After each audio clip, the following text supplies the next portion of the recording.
And so, friends, I want to encourage you this morning, if there are things in this current season of life that you're worrying about, bring those things with you on this journey this morning, because as we're going to see in Matthew chapter 6, Jesus has a message for each and every one of us of how we handle worry in our lives on a daily basis. Okay, if you have a Bible with you, it'll be up on the screen. Matthew chapter 6, beginning at verse 25. This is right in the middle of what we call Jesus' Sermon on the Mount. Take a look. It says, Jesus said, "Therefore I tell you, do not worry about your life, what you will eat or drink, or about your body, what you will wear. Is not life more than food, and the body more than clothes? Look at the birds of the air. They do not sow or reap or store away in barns, and yet your heavenly Father feeds them. Are you not much more valuable than they?" Friends, have you ever stopped for a few minutes to watch a bird before? To just watch it do what it's doing? I remember when my brother and I were kids, our parents used to take us up to the mountains in North Carolina.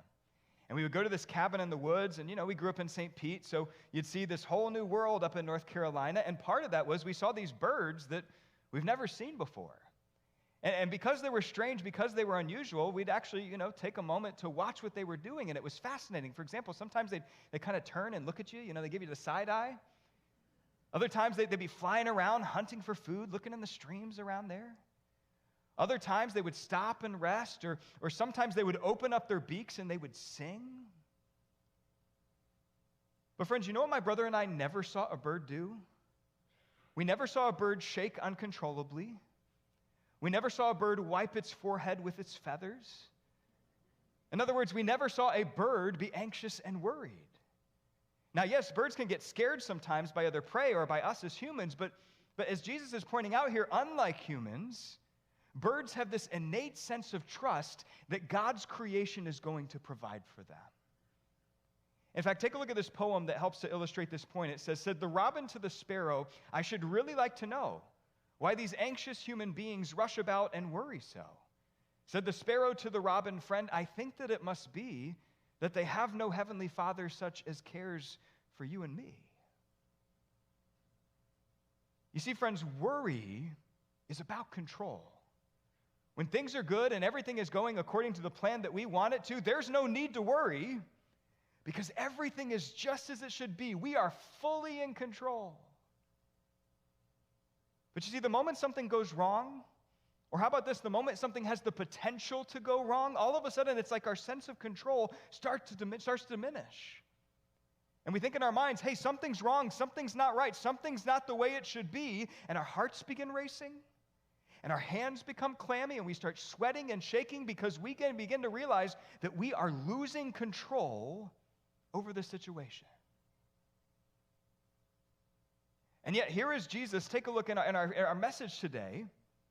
And he's sitting up on a mountainside. He's looking out at all these people with all sorts of things that are causing them anxiety and worry. And what does he say? He says, "Do not worry about your life." Now notice that he doesn't say, "Try not to worry about your life." He says, "Do not worry about your life." Now think about this for a moment. When you're worried about something, and the people around you know that you're worried, whether they see it on your face or you tell them that you're worried, oftentimes what is the main thing that they tell you? Don't worry, it's going to be okay. And friends, usually when you hear this, you sort of take it like with a grain of salt and kind of brush it off because you realize at the end of the day, they're just trying to be, supportive and all those things like that. But friends, here's the thing. If God himself, the one who created us, the one who redeemed us, the one who is with us today, if he says, "Do not worry," we should take his words to heart.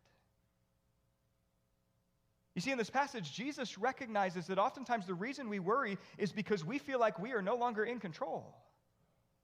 And that's why Jesus says, hey, you may not feel like you are in control, but do not worry because I am in control. Even the birds testify to that.